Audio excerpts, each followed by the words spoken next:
So I've been studying network science for a very, very long time, and I keep learning more and more. And I just had this amazing insight that if you're going to study anything, you first have to create two-ness. And I have the two-ness like in change, which structural change is one type and cyclical change is another. But when you get to network science, where is the two-ness? Because what I learn, and I'm learning, is that basically there are two types, basic types of networks. There is the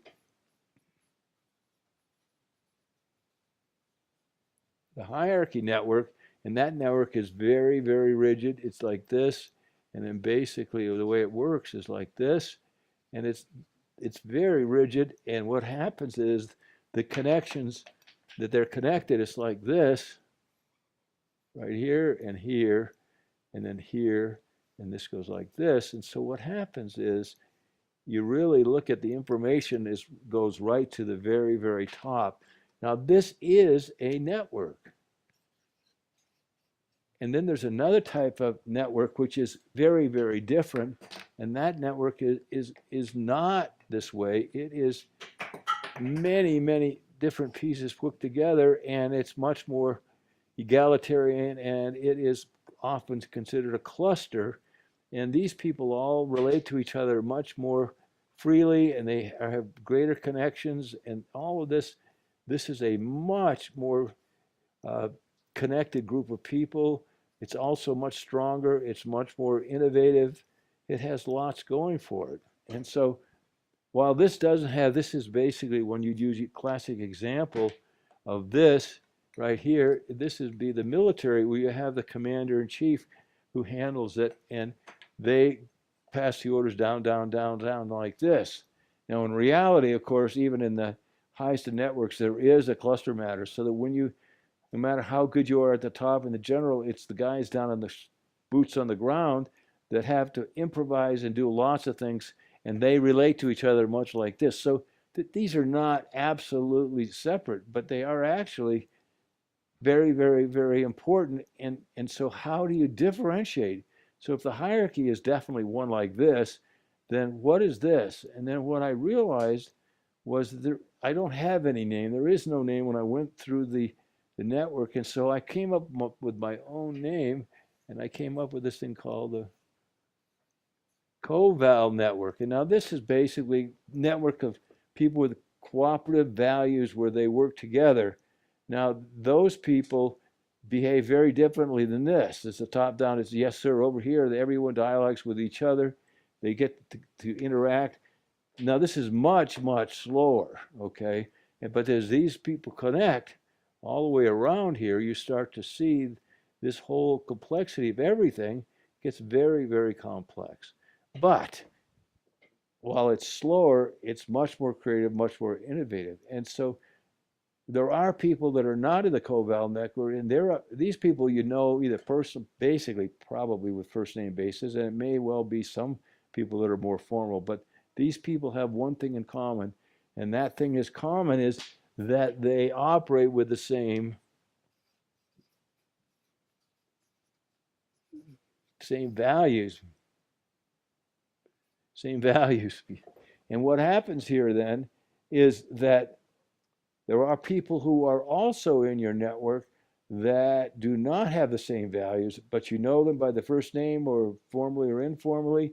Now that network are people that I call basically non, these are non and CoVal people. And while you know them,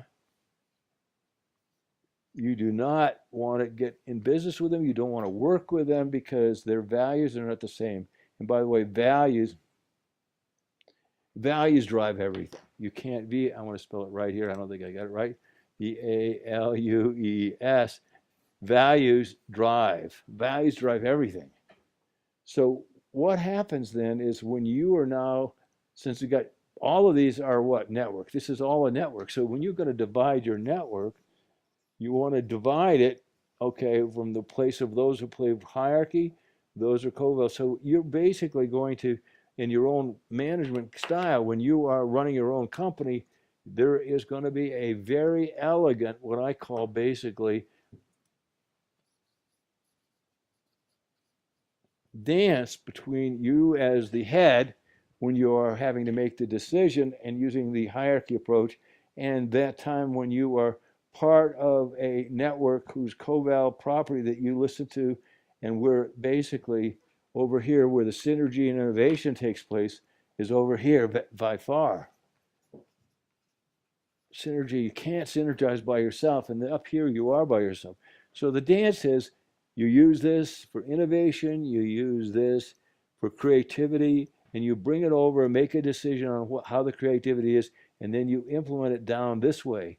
So you dance as a human being in your hierarchy. By the way, hierarchies and networks have been around as long as human beings have ever been together, whether they're hierarchies based on family, which is very often very hierarchical, or it can be based on tribes, which can be very a coval, or if they're not your tribe, they could be non-coval, or people where that don't have your values.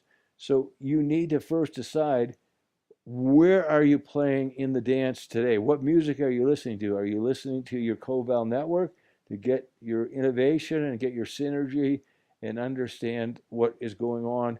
This is a very, very powerful, very strong. This isn't as strong, but ultimately you're the head of the hierarchy. You have to make a decision of what is you're going to do with the synergy that they result. What are you going to do with the innovation? And that's going to be used over the hierarchy. So you dance between hierarchy and coval, and you do not do anything with the people that are not coval. There are going to be few. Lots. I have lots of them. There are people I know who I have relationships with, but I won't go into business with, and I don't really deal with them because the values are not the same as mine. And if they're not, ultimately it doesn't work. I could mention I'm a very famous author who wanted me to work with him on a book, and I looked at him. I said, well, let's look at your past history. Every co-author you've ever had that I know of, you filed a lawsuit against. So why would I want to join you? Because that would make me someone that you're going to sooner or later, probably based on your past performance, want to file a lawsuit against me. So I'd rather be your friend. I'd rather talk to you. I want to listen to what you have to say because I find it valuable, but I'm not going to be your partner in any book venture because I don't want to be sued by you. So I want to be your friend, but I'm never going to be a partner because this person's over here with different values, and so it just isn't going to work. So the idea now is to realize hierarchy is a network, basically clusters or even bigger ones when you start to get into this whole concept of preferential attachment. You're going to find there is hubs, which are much bigger than clusters, and these hubs are also going to be, you want the hubs that are going to be coval with you, and you can tap into that. But ultimately, you go back to hierarchy when you make your decision on how you're going to run your organization, because that's much, much faster. Once you've got all this in, you decide what's going to be valuable, and you use your hierarchy. This is a very delicate dance, and that's what makes leadership of an organization so critical to understand the differences here. I learned from Bucky a long time ago that the bigger the picture, the more accurate your prediction. There's nothing in a caterpillar, if you just study a caterpillar, will ever tell you about scenario butterfly. So my entire life, I'm working as much as I can to be a comprehensivist. That's interested in everything, so I can make better choices, better decisions, and have a better perspective. What can I do for you?